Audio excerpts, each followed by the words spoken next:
ନୀଳଗିରିରେ ଯଦି ସକାଳୁ ଭୋକ ଲାଗୁଛୁ ଆଉ ଭଲ ଖାଇବାକୁ ଚାହୁଁଛନ୍ତି ଏଇ ଜାଗାକୁ ନିଶ୍ଚୟ ଆସନ୍ତୁ। ନୀଳଗିରିରେ ସବୁଠୁ ଭଲ ଦହିବରା ଏଇ ଭାଇ ଜଣକୁ ଦେଉଛନ୍ତି। ଖାଲି ଦହିବରା ନୁହେଁ, ଇଟିଲି ବି ଦେଉଛନ୍ତି। ଖାଲି ବରାଟାକୁ ଦେଖ କେମିତି ଫୁଲିକି ପୁରା ଗୁଲଗୁଲା ଦେଖାହେଉଛି, ପୁରା ଗୁଲଗୁଲ ହେଇକି ଦେଖାହେଉଛି, ହଁ କି ନାହିଁ? ଗ୍ରୀନ୍ ଚଟଣି ଆଉ ଦହି ପକେଇ ଦେଇକି ଭଲସେ ସବୁ କାଟି ଦେଉଛନ୍ତି। ନ କାଟିଲେ କ'ଣ ଖାଇବାକୁ ଭଲ ଲାଗିବ, ବୁଝୁଛ କି ନାହିଁ? ଯେତିକି ତରକାରୀ ଦରକାର ଭାଇ ସମସ୍ତଙ୍କୁ ଭଲସେ ଦିଅନ୍ତି। ମଟର ତରକାରୀ ହେଉ କି ଘୁଗୁନି ହେଉ କି ଆଳୁଦମ ହେଉ, ଭଲସେ ସମସ୍ତେ ଦିଅନ୍ତି। ପଛରେ ମାଗିଲେ ବି ସେ ଆଉଥରେ ଦିଅନ୍ତି। ଅଫସୋସ ଆପଣଙ୍କ ରହିବ ନାହିଁ ଜମା। ମାନେ ଯାହା କୁହନ୍ତୁ, ସେ ଗାଜର ପିଆଜକୁ ପୁରା ମସ୍ତ କାଟୁଛନ୍ତି, ପୁରା ସରୁ ସରୁ କରି କାଟୁଛନ୍ତି।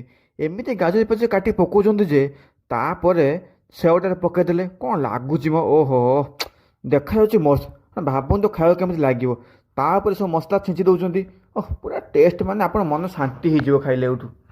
ନୀଳଗିରିରେ ଏଇ ଭାଇନାଙ୍କ ପାଖରୁ ଯିଏ ଯିଏ ଦହିବରା ଖାଇଛ ଆଉ ଇଟିଲି ଖାଇଛ, ଭିଡ଼ିଓକୁ ଲାଇକ୍ କର ଆଉ କମେଣ୍ଟରେ କୁହ ଦେଖିଆ। ଯିଏ ଲାଇକ୍ କରିବ କମେଣ୍ଟ କରିବ ତାକୁ ମୁଁ ନୀଳଗିରି ଗଲେ ଏଇ ଭାଇଙ୍କ ପାଖକୁ ଦହିବରା ନିଶ୍ଚୟ ଖାଇବାକୁ ଦେବି, ପୁରା ଫ୍ରି ଅଫ୍ କଷ୍ଟରେ। ଟେନସନ୍ ନେନି। ସବସ୍କ୍ରାଇବ୍ ବି କରିଥିବ ନିହାତି ଦରକାର। ଯାହାକୁ ଏ ଭିଡ଼ିଓଟା ଭଲ ଲାଗୁଛି ଭିଡ଼ିଓକୁ ନିଶ୍ଚୟ ଲାଇକ୍ କରନ୍ତୁ ଆଉ ସବସ୍କ୍ରାଇବ୍ କରନ୍ତୁ। ଯିଏ ବି ନୀଳଗିରି ଆସୁଛ ଏଇ ଜାଗାରୁ ନିଶ୍ଚୟ ଖାଆନ୍ତୁ।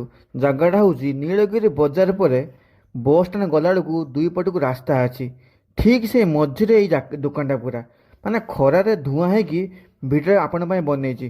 ତ ଭିଡ଼ିଓଟି ଲାଇକ୍ କରିବେ ନା, ଲାଇକ୍ କଲେ ଆମକୁ ଭଲ ଲାଗିବ। ଆଗରେ ଦେଖ, ଆଗରେ ଅଛି ଗିରି ମୋବାଇଲ ଫୋନ୍, ଇସ୍କନ ମନ୍ଦିର ଅଛି, ସେଠି ବ୍ୟାଙ୍କ ଅଫ୍ ଇଣ୍ଡିଆ ଅଛି। ଟିକେ ଗଲା ପରେ ଦେଖନ୍ତୁ ଆଗରେ ହେଇ